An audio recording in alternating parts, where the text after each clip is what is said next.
All right, guys. So again, thank you. Welcome for coming. This is important. Like I said, we're trying to get as much of this information out to as many people as possible. Like I said before, the people are living in situations that are very difficult. We also have, a migration of immigrants coming into the U.S., which also need housing, and they're also living under difficult conditions. So I'm going to continue here. So now, when we're doing the applications for our clients that are coming to the realty office and are looking for housing, most of the times these are some of the questions. Actually, I had 40 questions, but I said maybe it might be too much to digest today. But I put here a few questions that some of us might be thinking, right? The main question would be, is there affordable housing, right? Then do I have to sign a lease? Does my landlord take a security deposit? How much is that? Where does that security deposit money go into?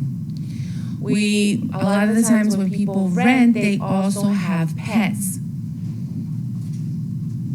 Can I bring my pet with me? Do I have to pay an additional fee? How much, if my pet does damage, how much of that is the landlord to fix, or do I have to fix them? So these are questions that people usually have. How often does the landlord have to be coming to the property? Okay? A lot of the times the landlord might just show up and not give you notice of when he's coming by. That's another question. What happens if I don't have heat, water, and electricity in my house? What do I do? And some people live under these conditions. Sometimes they don't even have heat in the house, right? Or they won't have electricity, and they will still be in the house because they don't want to move, because they don't want to lose their apartment. How do I get the landlord to make repairs? Sometimes we don't even want the landlord in the house, right? Because he might say, okay, you know what, I have to do repairs, you need to move, right? So people go under a lot of stress, especially tenants, and they lose the communication that they should be having with the landlord on repairs and other things, okay? So we also have, what happens if I don't pay my rent? What happens if I lose my job? What happens if I'm relocated? So these are things to think about, right? How do I tell my landlord? I'm already scared and nervous. The rent is due next month. I'm already days late on my payments. What can I do? Can the landlord evict you? Under what grounds can they evict you?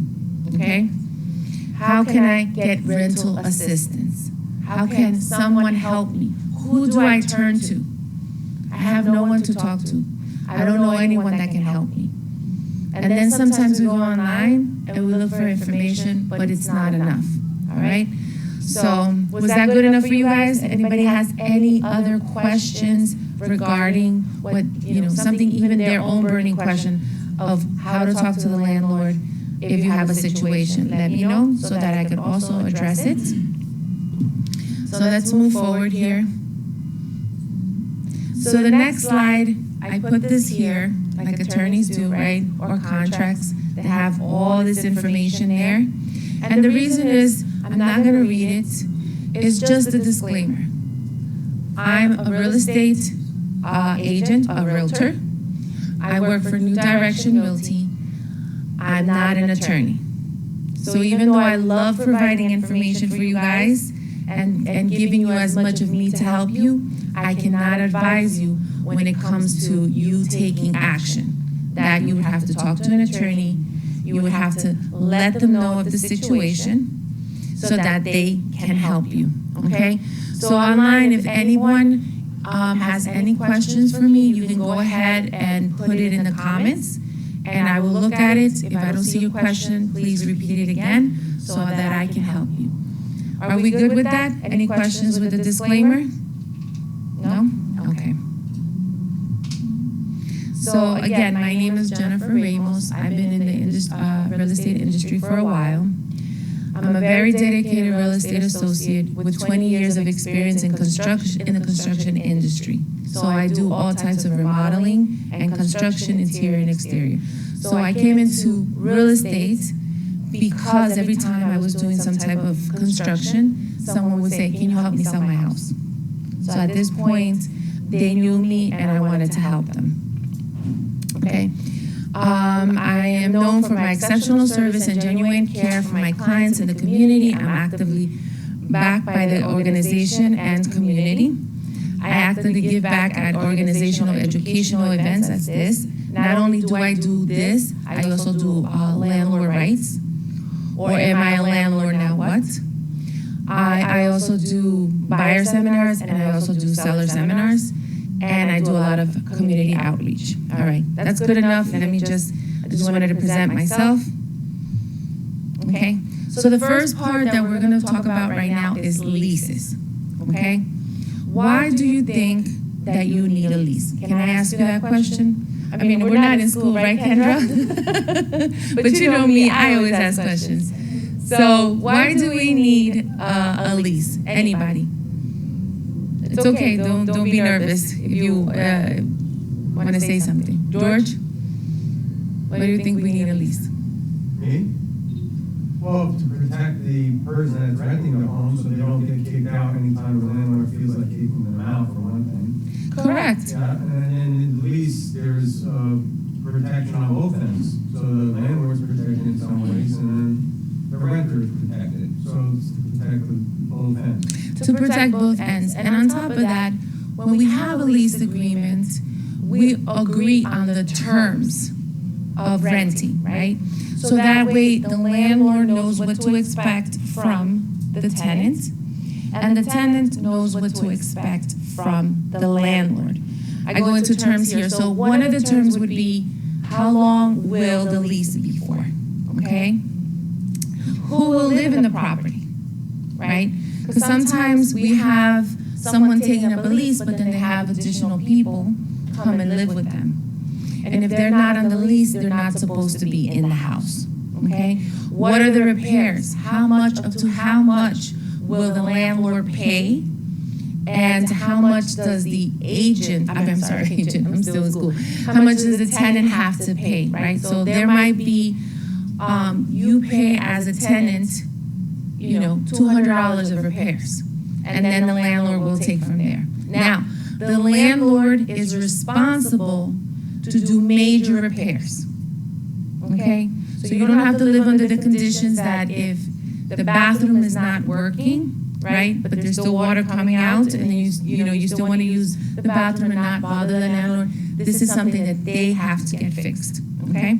Also, in the contract that we have for the lease agreement, who takes out the garbage?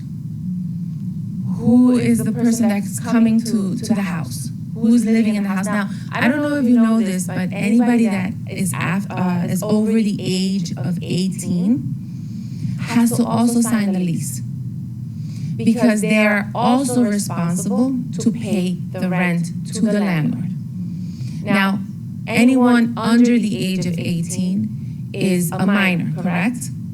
So they can live with their parents in the property, but it also safeguards the landlord so that he or she gets their rent, okay?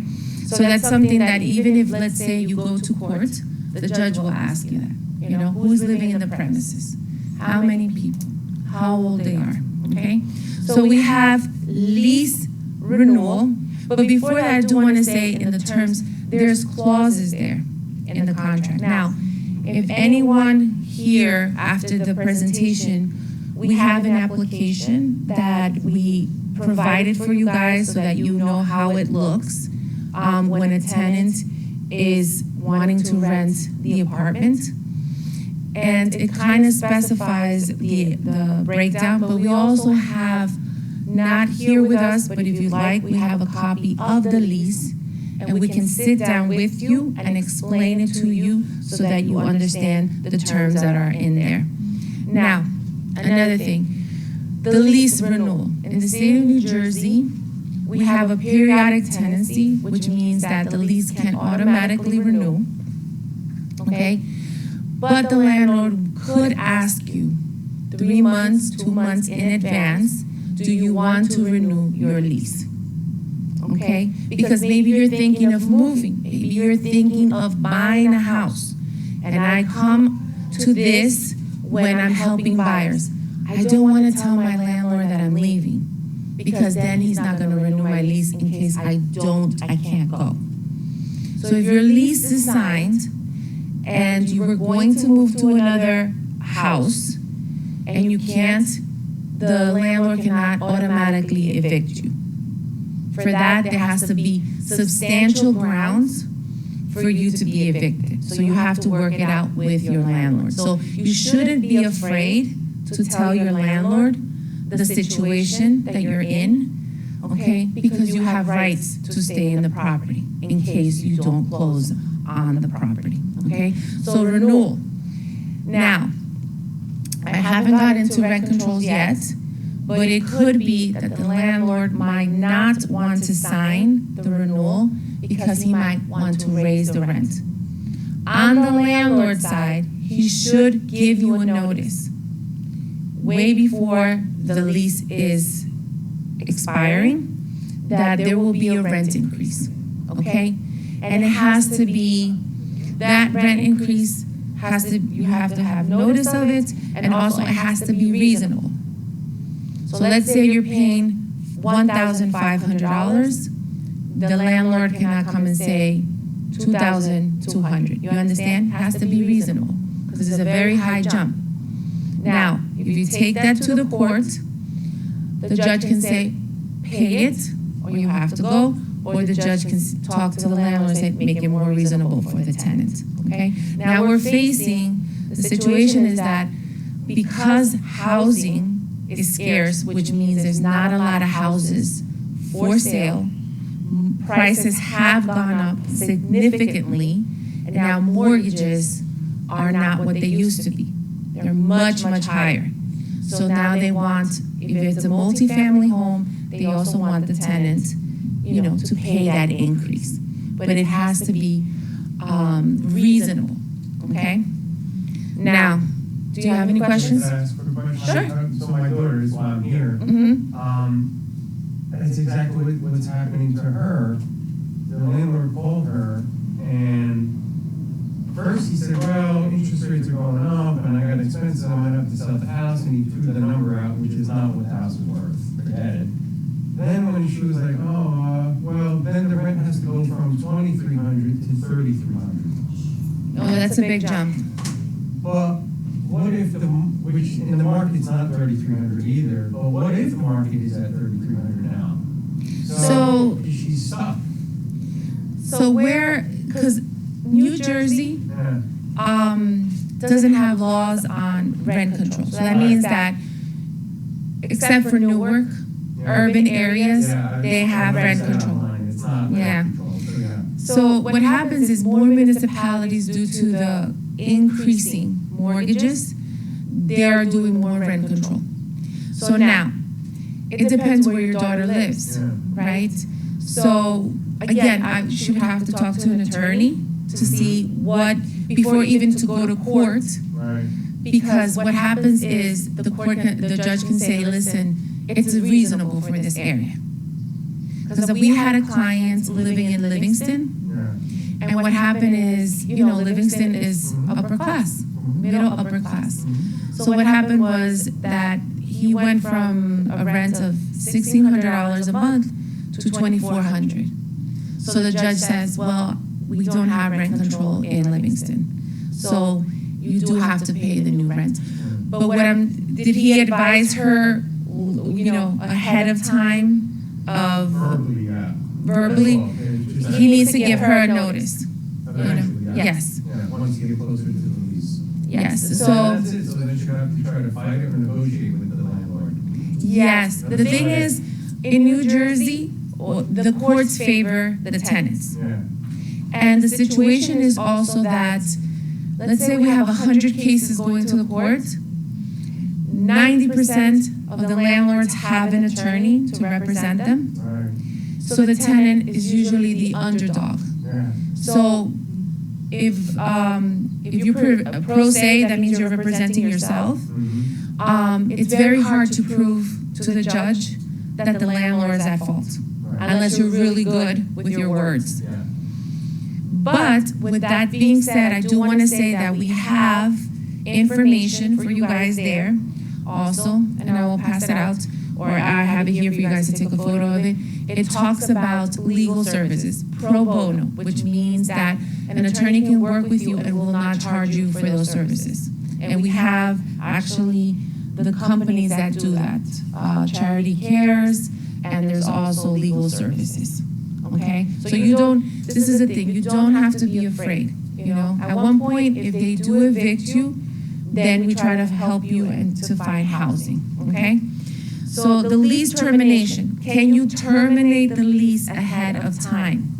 Now, if you have good communication with the landlord, and nowadays you can turn that apartment over quickly to a new tenant, but let's say in the case that it wasn't like that you couldn't terminate lease, because once the lease, it's binding. So when you're writing, when the landlord or the agent gives you a lease, you have 3 days to sign the lease if you want to take the apartment, right? But this is what happens. In the lease it says you can take this lease to an attorney to look at the terms. Because the lease favors who? The lease favors the landlord, not the tenant. So you want to make sure that you take it, and you can. Go to legal services. I used to work for several attorneys. Go to legal services, and they will help you look at that lease if you don't have the money for it, okay? Or if you do, then you can hire an attorney. So then they'll look at the lease, and then after you sign it, right, it will become binding. So that means that each side has to perform on their words, okay? So again, it could be terminated verbally with the landlord, and you're okay. If the landlord says, well, you know what, there's 10 more months on the lease, I need you to pay me the 10 more months, right? And maybe you don't have that money, maybe you have to relocate. You don't know. Things happen, right? You have to move out of state or something else happens. Well, these are things that definitely have to take to an attorney, because I can tell you what is very straightforward, but then there's case by case, right? And then there's a violation of the lease. What is a violation of the lease? In the lease, it says that you cannot do any illegal activities. Can someone, if you know, does anybody know what an illegal activity would be in a rental, whether it be a residential or an apartment? Does anybody know? Drugs. Mm-hmm. Prostitution. Anything else? So you could, yes, you could sub-rent, and if the landlord does not agree to that, it's not illegal, but you're breaching the lease. That means you're not abiding by the terms of the lease. Another thing, if you want to repair a property, and I haven't gotten to repairs yet, and you do major repairs to the house, and you didn't let the landlord know, the landlord can evict you, and he will not pay for those repairs because now they're damages to the house, because he did not accept them, okay? So there's several violations that can happen: illegal drugs, using the property for other than a rental, subletting to other people, unless you have a sublease. There's also something called a sublease, where you talk to the landlord, because you always have to get permission from the landlord. Listen, I'm gonna have my cousin live with me for a while. Can I give her a sublease? That means your cousin is going to pay you. They're gonna get the lease, the landlord's gonna see it. You're responsible for that lease, not the landlord. You're responsible to the landlord for all the money due for the apartment, okay? Are we good? Any other questions before I move on from leases? All right. Okay, now, something that can also be very sensitive: security deposits. In the state of New Jersey, the landlord is not obligated to do a security deposit, okay? But why do you think the landlord does a security deposit? To safeguard themselves, right? So the first thing that they're gonna collect from you once the lease is signed, they're gonna ask you, I need a security deposit. So I need 1 month in the state of New Jersey is 1 month and a half, okay? So what does this mean? Excuse me. 1 month and a half means that you will take a month's rent and then half of that, and it'll go to the landlord. Now, this is the other thing. The landlord takes your security deposit. They actually have to give you, let's say this is a piece of paper, right? They have to give you a piece of paper, okay? Where the deposit's being deposited, what bank, how much, the year and the date and the property, okay? You have to have that. A lot of landlords don't even know that, okay? But the landlord has to give you a piece of paperwork saying that where the money is, all right? Now, what happens, does anybody have questions on that? Yeah, sure. Just speak up so because I am having some people here. Okay, so the landlord has to give you information on where the money is kept. Correct. So does that mean that, isn't that like giving you the information, they're keeping it in their account? And then, is that like giving you information? Okay, so the landlord, for one, cannot keep it on a personal account. They have to keep it on a interest money account that's separate from their personal funds and their business funds, okay? Your secure deposit has an interest of 1.7% yearly, okay? Inside that account. So once you leave, you finish the lease expires, and you leave, the landlord has to give you back your deposit, has to, no matter if you rip the house apart, has to give you back your deposit, and from there, charge you for the repairs. They cannot hold the deposit. It is against the law to hold the deposit. You have to give it back to the tenant. Now, the tenant can say, I don't want to pay you rent. I want to keep the deposit. Okay? Then what happens is that is wrong too. Because once the lease expires, then what happens is that the landlord could take you to court for you not paying your rent. So either way, from the tenant side and the landlord side, they have to do the right thing. Now, sometimes landlords get very creative on your security deposit so that they can keep it and not give it back to you. What does this mean? They'll say, well, there's wear and tear, and they'll use that to keep the deposit. No, they have to give you back the deposit, and they have to itemize all that information of what needs to be repaired from the house, and then you pay them back. You understand? Because they keep those deposits, and it's wrong. Now, if the landlord gets creative also, takes the deposit and pays other things, right? That is wrong too. They're not supposed to do that. They're supposed to take that money and put it in an interest-bearing account. So, go ahead, Kendra.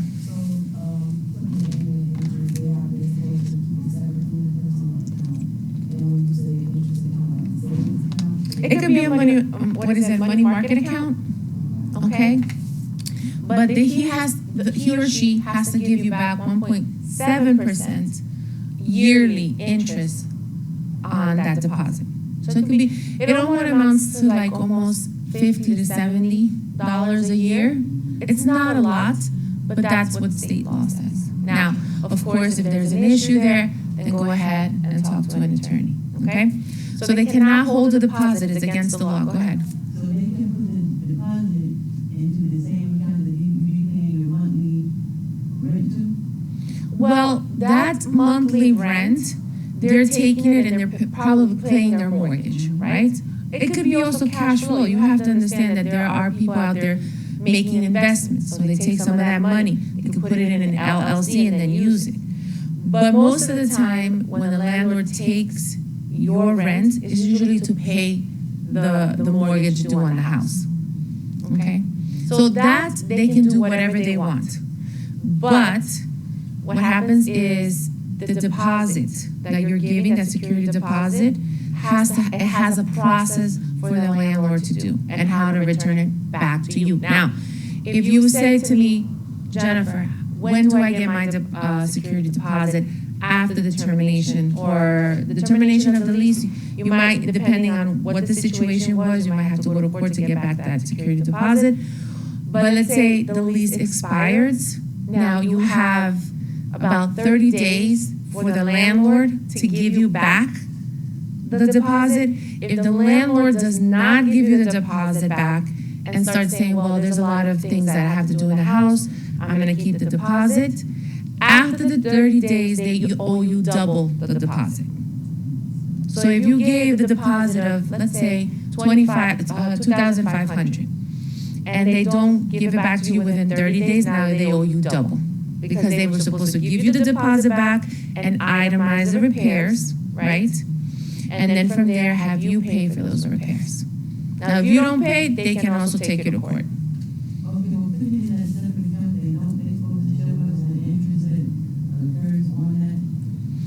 Well, it's a 1.7%, so no matter what, they have to give you that at the end of the term that you were there.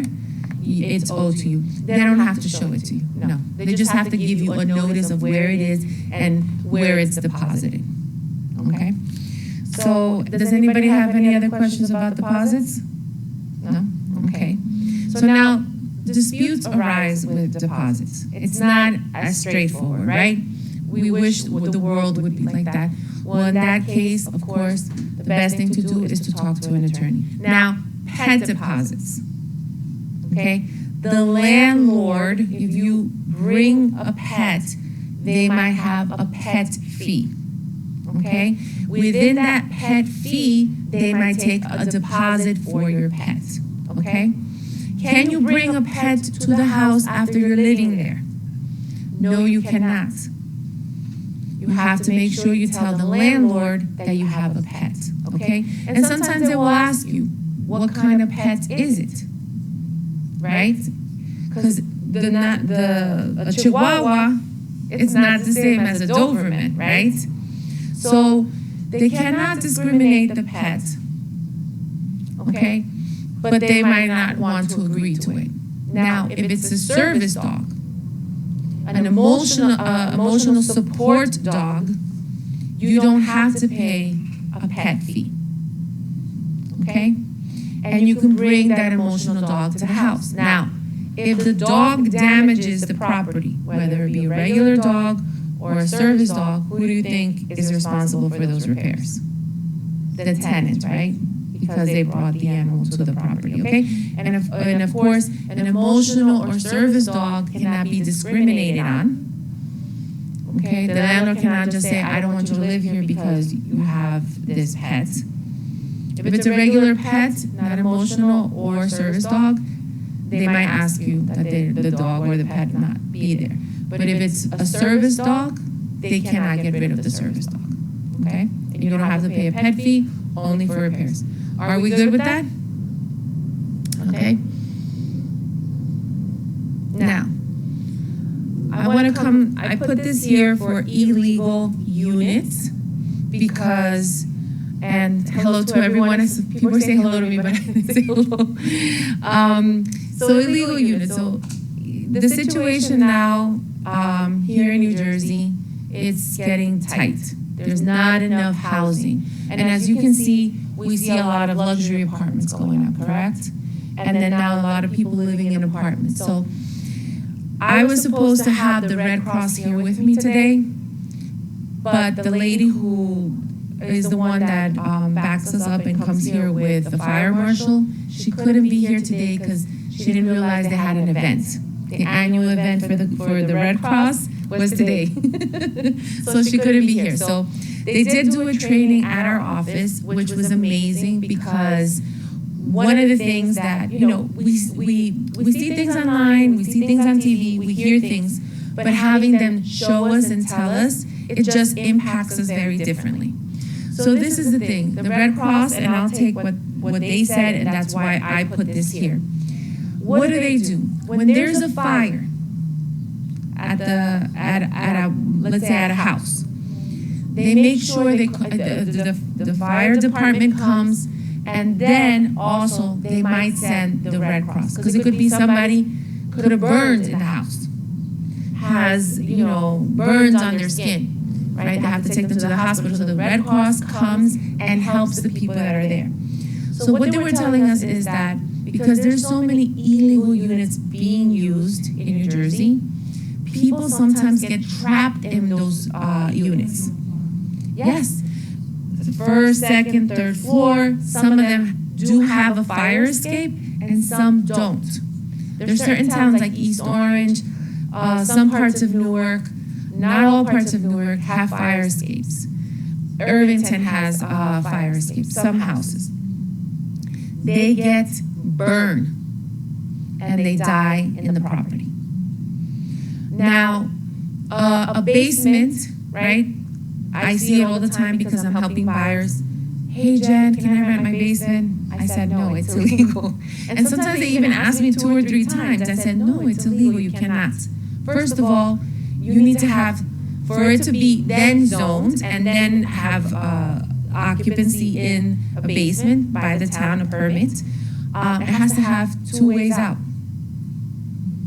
And it has to have a big window, just in case if the fire department comes, breaks the window, and tries to get inside the house, they can, to rescue the people from the basement.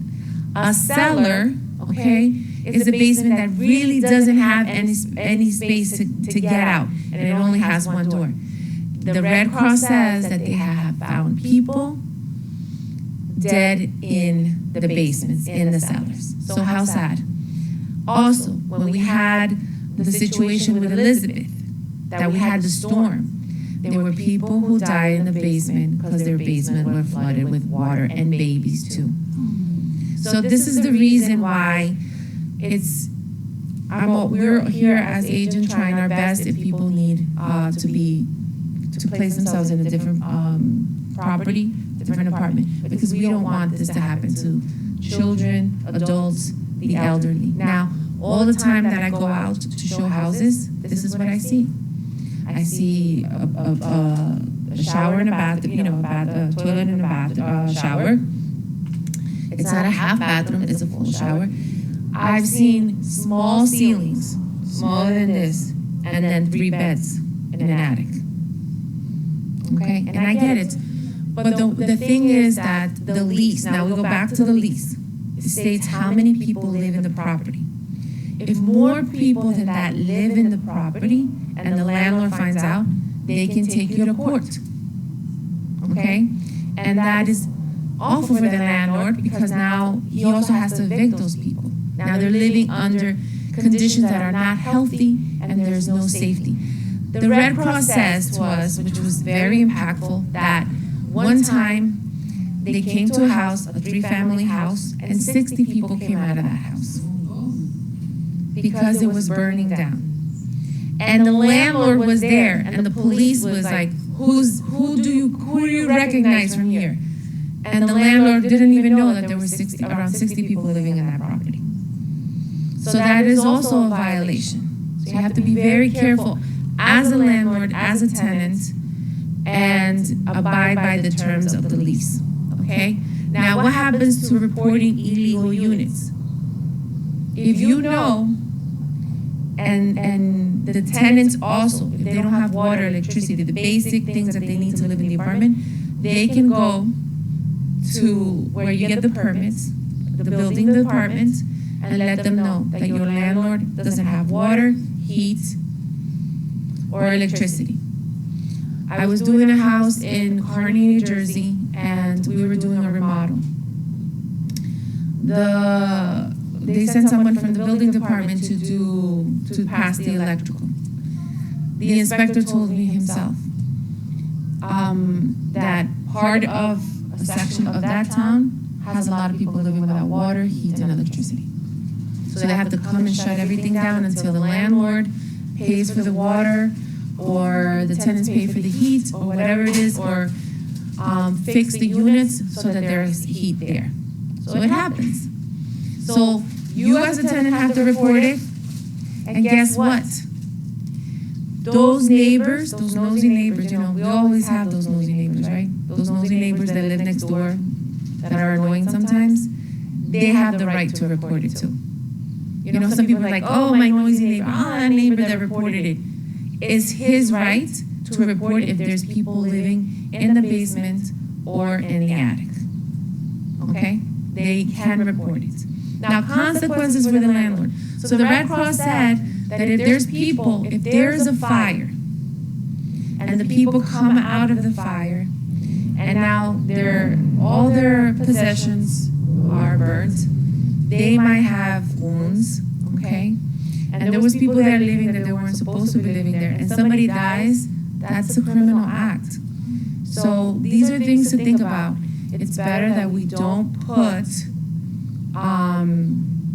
people in those places, okay? Does anybody have any questions concerning that? Again, I'm not an attorney, so anything I say is general information. No questions? Okay, so we're gonna continue. I don't see any questions online. Thank you for staying with me here. So now we have evictions. This is the hardest thing that a tenant faces, right? Because then you're like, where am I supposed to go? Okay? Now, if you do have an eviction as part of your record, and so when you have an application and we go through the process of trying to get you an apartment, these are things that the landlord will take a look at. So this is the reason why we try our best to communicate with the landlord, right, as a tenant, so that if we do have to leave, we leave in good terms, okay?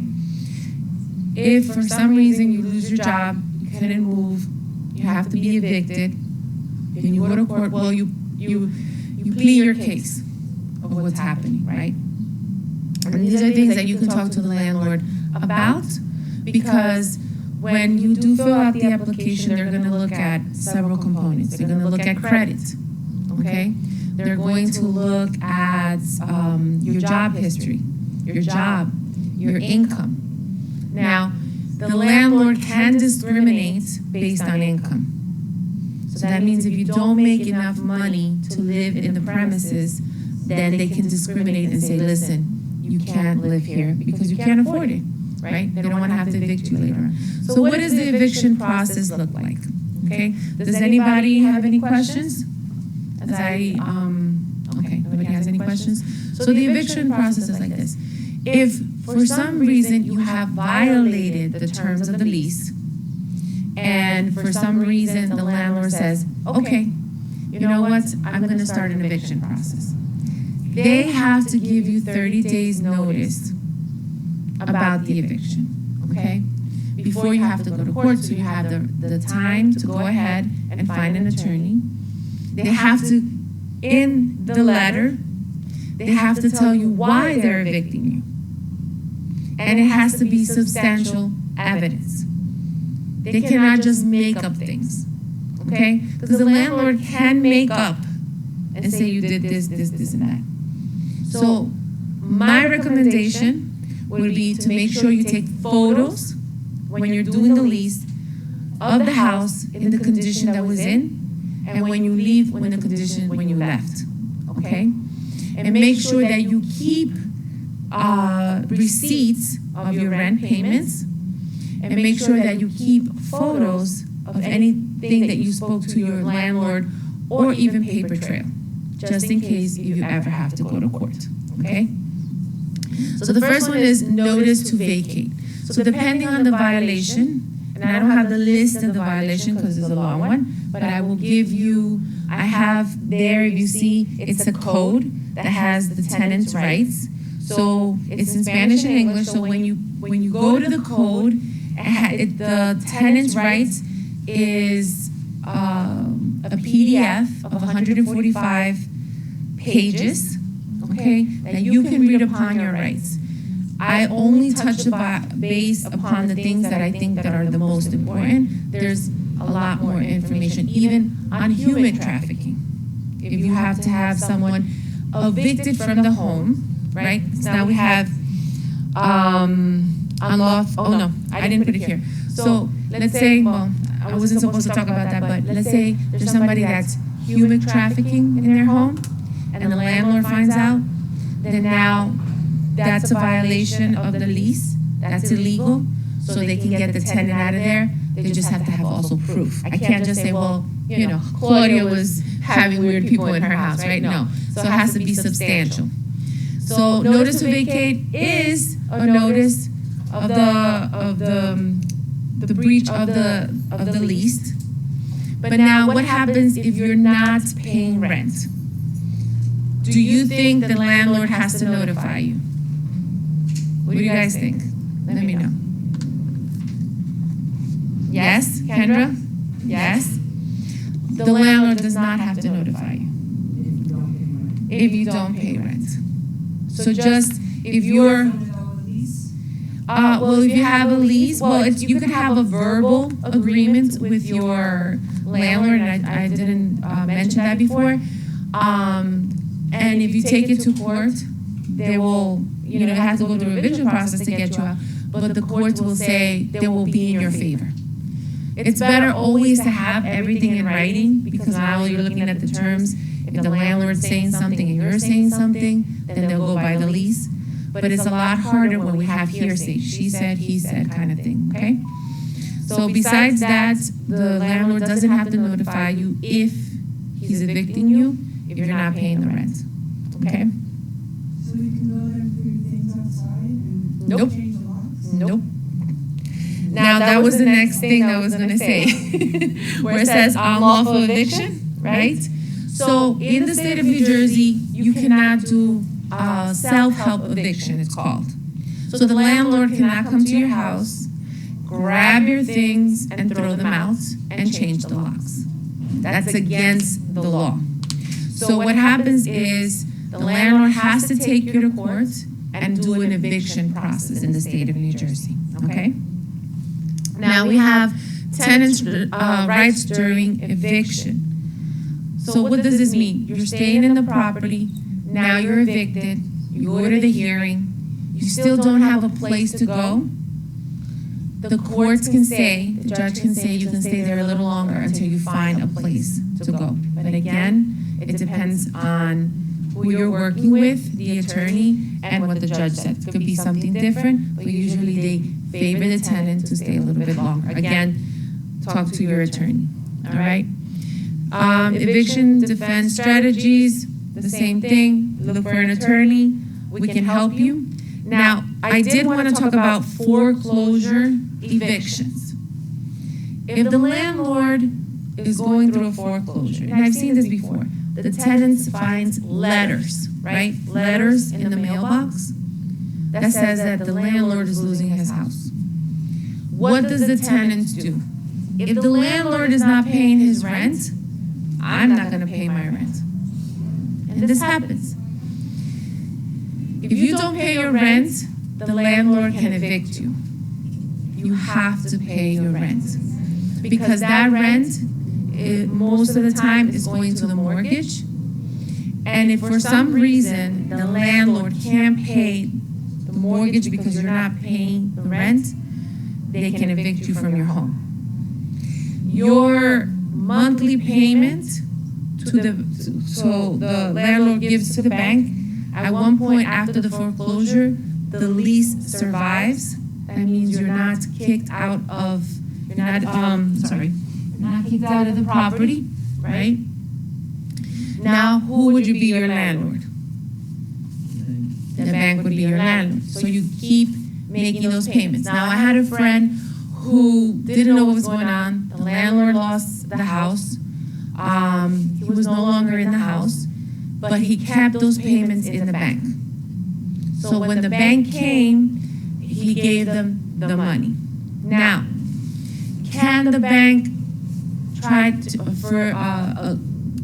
the bank will try to communicate with you, okay? And they will say, listen, we're gonna give you a grace period of this much time. Would you be willing to accept some money? And this is legal. It's called cash to keys, which means the landlord can give you money to relocate. You can take that money, or you can stay there longer, but then the situation gets a little bit different. Then they might not give you that money. They might not present that money to you anymore, okay? So you might have to take that money and then relocate, but it's up to you. You don't have to be forced to do it. Hi, Leila. No, okay, no worries. All right, so here I put some information. You don't have to read it. This is all what I've been talking about, just to make sure that you know your rights, okay? Now, I'm also going to talk a little bit about discrimination, because when people go and rent an apartment, okay, they might be discriminated on because of your ethnicity, your background, your race, your color, your disability, and these are protected classes, okay? So now, I'm going to make the distinction between the two. If the landlord lives in the property, and if it's a two-family or a duplex, and it's not using a brokerage or a realty, right? It's the same thing. What happens is that they can discriminate who comes to the premises. So if you have children, whatever it is, as part of discrimination, they can go ahead because it's their property, they're not using a brokerage.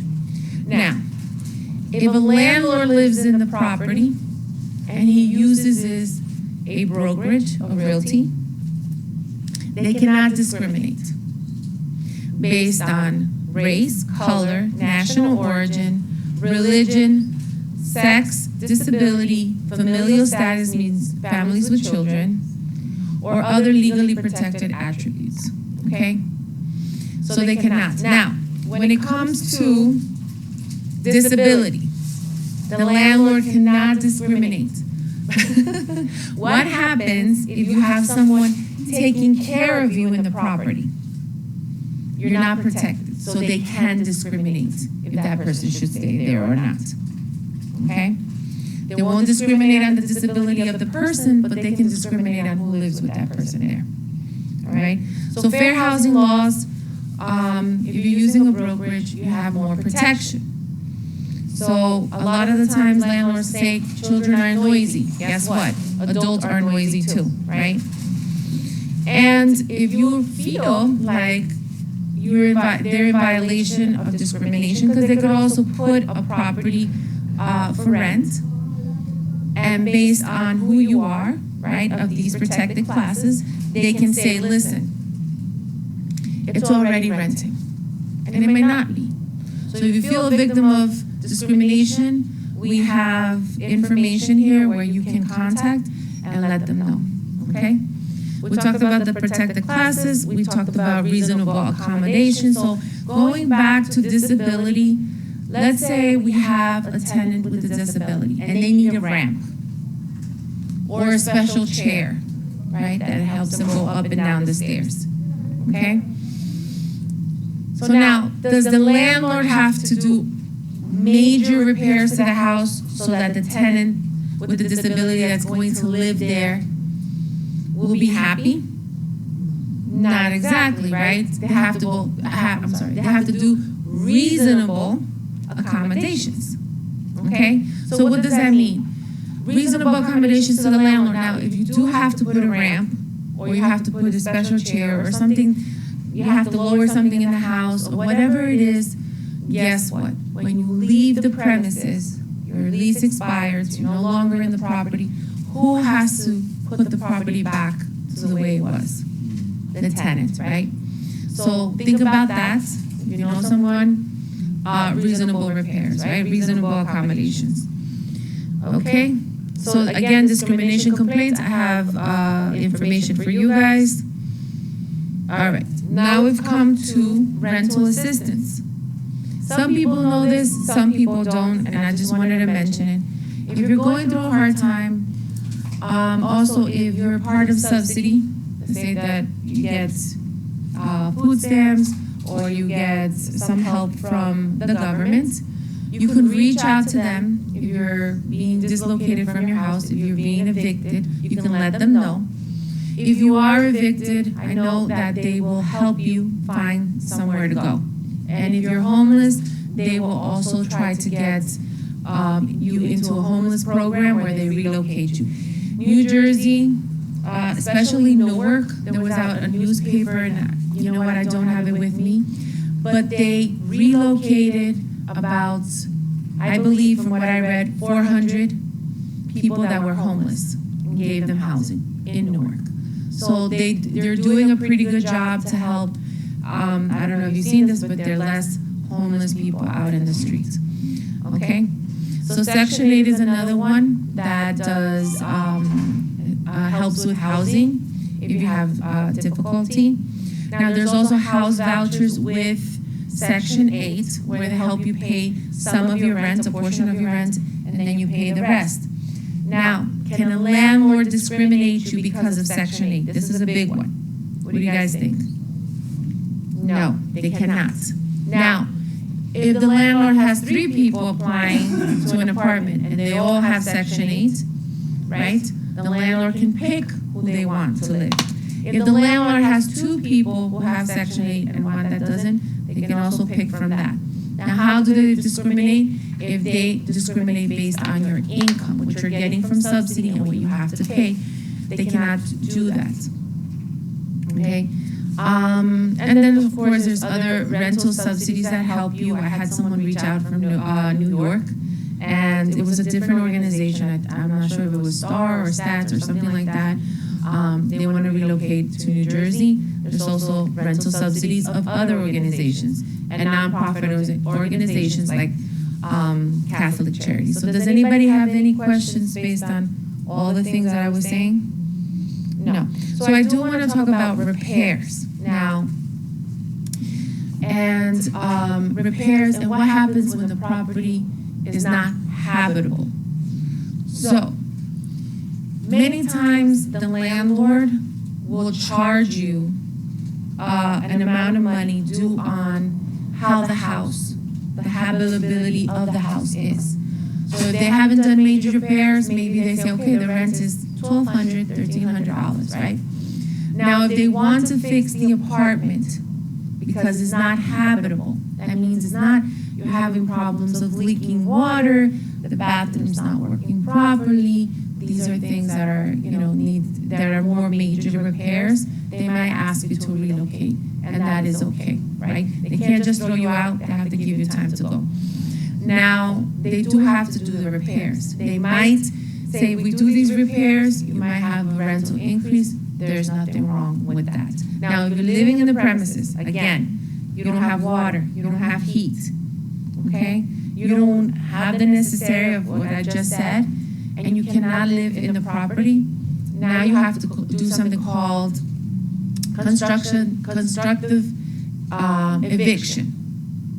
What does that mean? Because you can't live in the property, but you're still paying the rent, you have to go and do a constructive eviction. That means you're evicting yourself from the property until the landlord repairs the property, okay? They cannot just throw you out if you have a lease. Do you understand what that is? So it's not like you're gonna run to a hotel and then call the landlord and say, well, the water is not working. There has to be a due process to that, okay? If you need more help with that, you can also talk to an attorney. Let me just keep going. Any questions? No?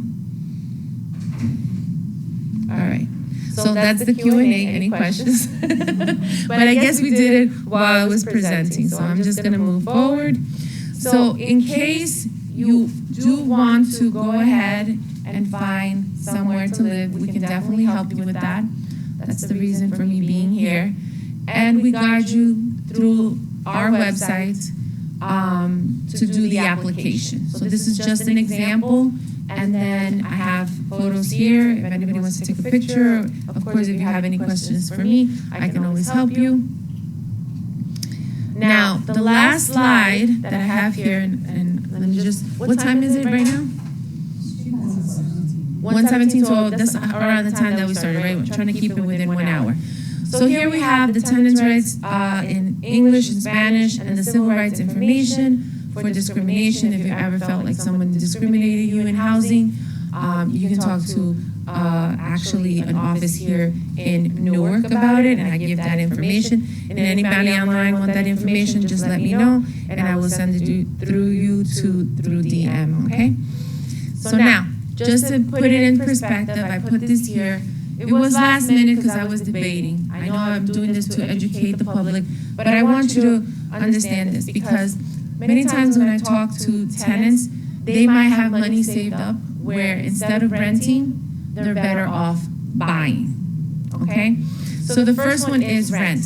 If you pay $1,855 per month, and that's your base rent around here now, for your landlord's mortgage, if it would, let's say you stayed there, right, at that rent, which usually rents go up, it says the total for 30 years, you being there, you would pay $667,800, and you would never get that money back. Now, if we put it as an owner, you buy a house at $350,000, you pay $1,850, taxes and insurance included, right, or maybe a little bit more. Taxes does go up, but let's say the payment stayed the same per month for mortgage. For 30 years, you'll make the same amount of money, but guess what? You could retire with that money, right? The rent, you can't retire. Now, it's better, what do you guys think, to own your own asset, right? So this is why I put it in perspective. And I also did a spreadsheet here that shows you through time how much you pay depending on your rent.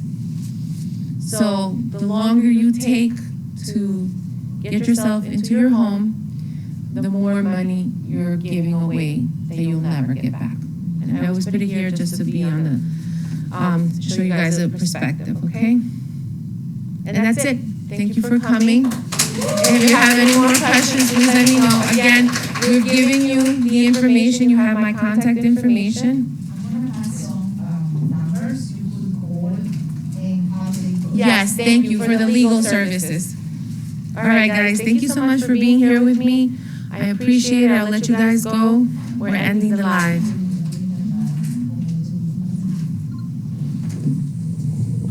If you have any questions, please DM me.